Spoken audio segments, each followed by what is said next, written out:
नमस्कार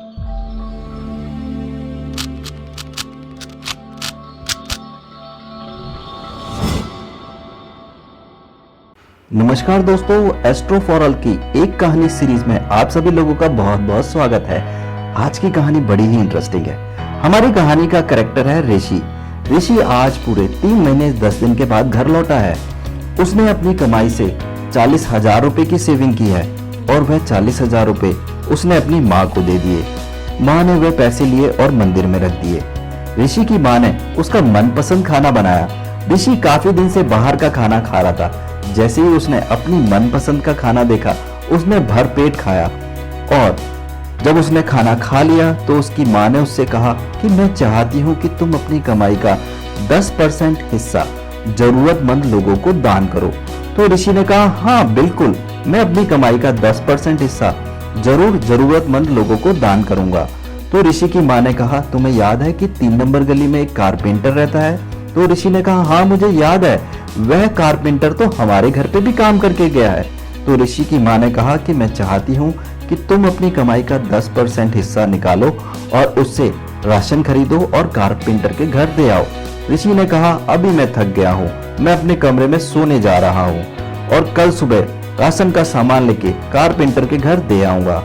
उस वक्त रात के 9 बज रहे थे। ऋषि अपने कमरे में चला गया और सोने की कोशिश करने लगा, लेकिन थकावट के कारण उसे नींद नहीं आ रही थी और रह रहकर कारपेंटर को राशन का सामान देने का ध्यान आ रहा था। फिर उसने सोचा कि क्यों ना मैं अभी ही जाकर के राशन का सामान कारपेंटर के घर दे आता हूँ। ऋषि अपने कमरे से बाहर निकला और माँ से कहा कि आप मुझे 4,000 रुपए दे दीजिए, मैं राशन का सामान अभी खरीद करके ही कारपेंटर के घर पहुंचा देता हूँ। माँ ने ऋषि को 4,000 रुपए दे दिए। ऋषि ग्रोसरी शॉप पे गया और उसने 4,000 रुपए का राशन का सामान खरीदा। सामान बिल्कुल उसी तरीके से खरीदा जिस तरीके से वह अपने घर की मंथली राशन की शॉपिंग करता था। राशन के सामान में हर जरूरत की वो चीज थी जो वह अपने घर के लिए खरीदता था। उसने सारा सामान एक थैले में डाला। थैला उठाया तो थैला काफी भारी था, तो ऋषि ने एक ऑटो किया और ऑटो करके वह कारपेंटर के घर पहुंच गया। जब वह कारपेंटर के घर पहुंचा तो उसने दरवाजा खटखटाया। तभी एक छोटी सी लड़की बाहर आई और उसने पूछा, क्या काम है? तो ऋषि ने कहा, मैं तुम सबके लिए खाना लेकर के आया हूँ। तभी लड़की चिल्लाई और कहने लगी, भगवान शिव का दूत आया है खाना लेकर के, और यह कहती हुई घर के अंदर चली गई। थोड़ी देर में उस लड़की की माँ आई और वह कारपेंटर की पत्नी थी। वह मुझसे कहने लगी, भैया क्या काम है?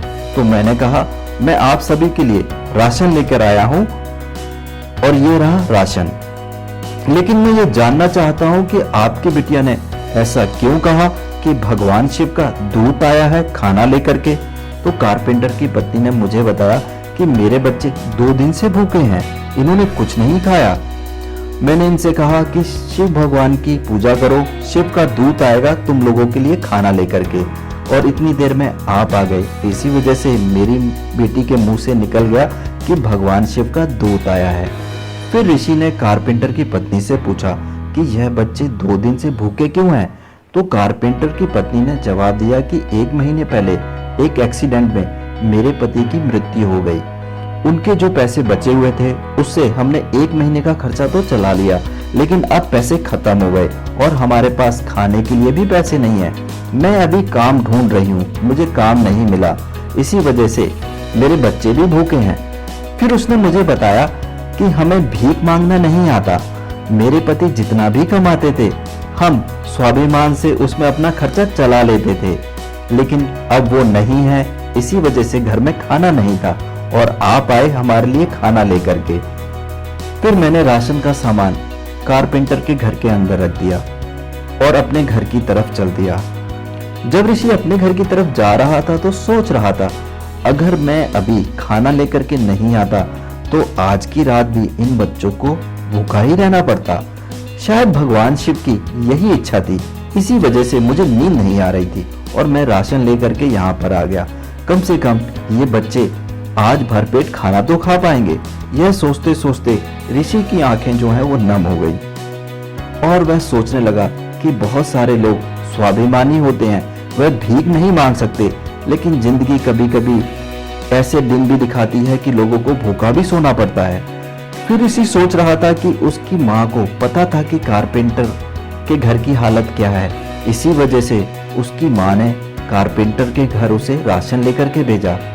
आज भी ऋषि माँ की दी हुई उस बात को हमेशा याद रखता है और अपनी सैलरी का 10% हिस्सा उस जरूरतमंद इंसान को देता है जिसे उसकी जरूरत है। और ऐसा करते हुए उसे बहुत खुशी महसूस होती है। उसे लगता है कि वह भगवान शिव के आदेश का पालन कर रहा है। दोस्तों, हमारे आसपास बहुत सारे ऐसे लोग होते हैं जो भीख नहीं मांगते, अपने स्वाभिमान को बचा करके रखते हैं, लेकिन जिंदगी में कुछ हालात ऐसे हो जाते हैं कि उनके पास खाने के लिए भी पैसे नहीं रहते। यदि आप लोगों को ऐसा कोई भी इंसान मिले और अगर आप उसकी मदद कर सकते हैं तो जरूर मदद करें। तो उम्मीद करता हूं कि आप लोगों को यह कहानी जरूर पसंद आई होगी। यदि आप अपने जीवन में किसी वजह से परेशानियां महसूस कर रहे हैं और आगे नहीं बढ़ पा रहे हैं, तो आप हमारे एस्ट्रोलॉजर से अपने भविष्य के बारे में जान सकते हैं। तो दिए गए फोन नंबर पर फोन करें और फोन अपॉइंटमेंट बुक करें। उम्मीद करता हूँ यह छोटी सी कहानी आपको प्रेरणा देती रहेगी दूसरों की मदद करने के लिए। तो इस वीडियो को लाइक जरूर करें और इस वीडियो को अपने दोस्तों के साथ भी शेयर करें। और अभी तक आप लोगों ने हमारा यह चैनल सब्सक्राइब नहीं किया है तो इसे सब्सक्राइब जरूर कर लें। आपने अपना कीमती समय दिया, इसके लिए बहुत बहुत धन्यवाद।